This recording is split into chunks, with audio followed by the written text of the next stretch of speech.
I wonder if Jauan Jennings really would be magically healthy if they splash the pot a little bit and give him some more money, because that all hit right before it was camp started. Very, yes. He wants a new contract or a trade, but I'm showing up for training camp. My arm, it's broken. My calf's injured. Well, that's one of those easy ones. Definitely. My calf's injured. Something feels wrong, and you can't find it. It's hard to call the bluff on that one. And so what I there never we know, are. and I know everybody always thinks I know everything 49ers, and I don't. What I've never known or still don't know, and this is not a time of the year where I'm always talking to coaches and stuff because they're just as busy as they can possibly be, but I don't know if Jauan Jennings and the whole contract thing was going on all offseason, right?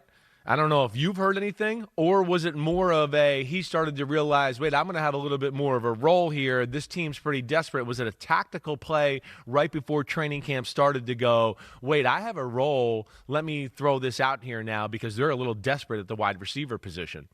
He's represented by Drew Rosenhaus, and my guess would be, based on what I knew of Drew, know of Drew or knew of Dro, know of Drew. The smelling salts are still messing with me. I'm telling you, it's in my right I still don't feel right. I still don't feel right after that thing.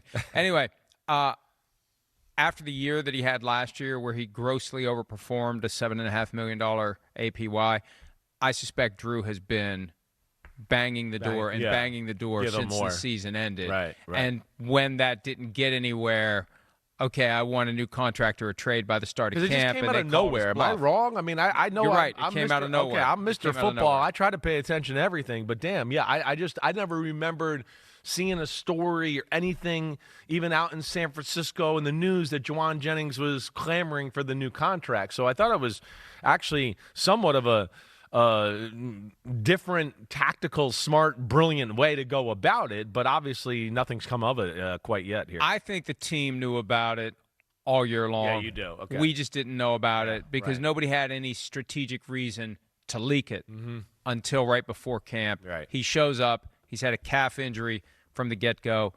He hasn't practiced. And at some point, the hold-in's got to end. Unless you really are committed to the bit, if he's not going to play, that's the ultimate test. You've got the Cam Hayward type hold-in where you make it clear, I want my contract, and you don't claim that you're injured. The Micah Parsons / Jauan Jennings, there's an injury there. Yeah. And people look at it and say, okay, but that injury could, if you really are willing to play it out, allow you to sit out regular season games. But do you really want to miss regular season games? Do you want to not play football? That's what it comes down to.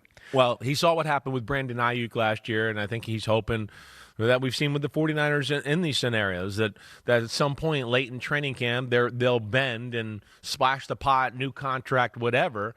And maybe they get to a desperate enough spot here where I don't even know about the injury or if it's totally legit or whatever, where he gets healthy, they get desperate, and they do splash the pot for him, Teddy KGB style. And, it's funny, as you were saying that, what happened to Brandon Ayuk, I was thinking of what happened after he got his contract with the torn ACL. That's all the more reason to protect yourself from going out there and playing because it's a contract year for Jauan Jennings. If he has another year like he had last year, he's going to do better on the open market than he did when he does 2 years, $15 million total.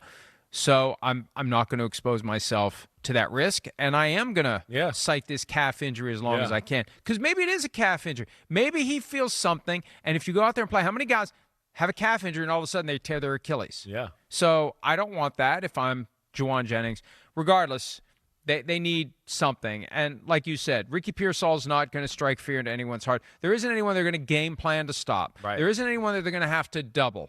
So they have that extra guy. If you don't have a guy that they have to double, that gives you an extra defensive player to align and send wherever you want. Other stuff. Exactly. Now, look, Christian McCaffrey's a guy that may take some extra and Kittle, attention. right? They're going to have to carry the burden here, right? And that's what you worry about because they're guys that have been banged up over the last few years, and they're getting to an age where you go, I almost expect them to miss a few games every year, right? So now you lose one of them or you lose both of them, then you start to look at the team and the offense and go, what?